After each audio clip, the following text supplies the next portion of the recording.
Ilan naman sa mga notable aklanon ay sina Fred Carrillo ng Kalibo, isang comic artist, Victorino Mapa na pangalawang Chief Justice ng Supreme Court kung saan sa kanya din pinangalanan ang kalye at istasyon ng LRT2.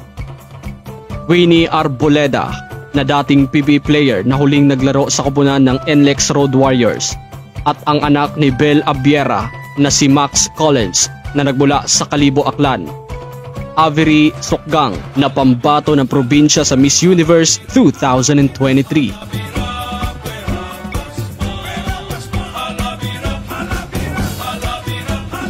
Tinaguriang the mother of all Philippine festivals ang Ati-Atihan kung saan makikita dito ang iba't ibang bagay na makikita sa mga fiesta sa Pilipinas tulad na lang ng historical background, tribal dance, street parade, indigenous costume at iba pa.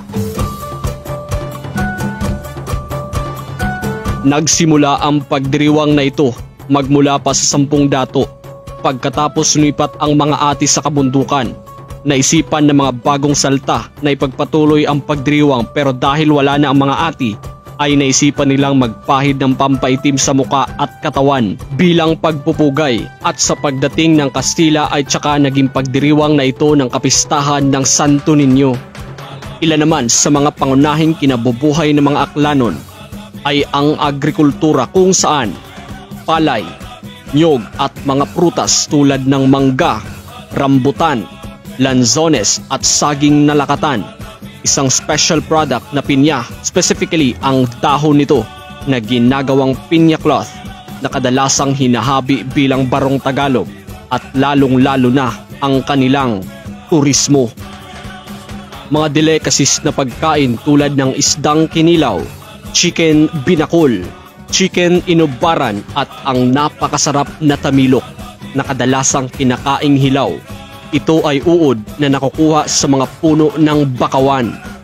Ilan sa mga natural wonders ng probinsya ay ang Mount Nausang, Banduyog Hill sa may Banga, Tigayon Hill sa may Kalibo, Altavas Cave, Bakawan Eco Park ng Kalibo, Kamansi Falls, Agtunghangin Falls, Hawili Falls, Nasuraan Falls, mga man-made wonders tulad ng Pink Sisters Convent ng New Washington, Museo It-Akyanan, Kalibo Cathedral, Numancia Church, Kalanchaw Shrine Bridge ng Batan, at ang pinakasikat, pinakadinadayo at pinaka-instagrammable na isla, ang Isla ng Boracay kung saan pinagpala ng mapuputi at pulbos na mga buhangin, malakristal sa liwanag ng katubigan at napakagandang spots sa paglubog ng araw.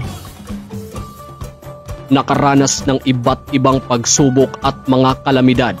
Sa nakaraang mga dekada, marami na ang nagbago sa Aklan at ilan sa mga pagbabago marahil ay hindi nakabuti para sa probinsya. Pero umaasa pa rin ang mga Aklanon na kagaya ng pagpapasara ng Isla ng Boracay ay muling magbabalik ang angkin nitong ganda. Hala, bira! Feel alive! Feel Aklan! Hala, bira! Hala, bira! Hala, bira! Hala, bira! Viva el Señor Santo Niño!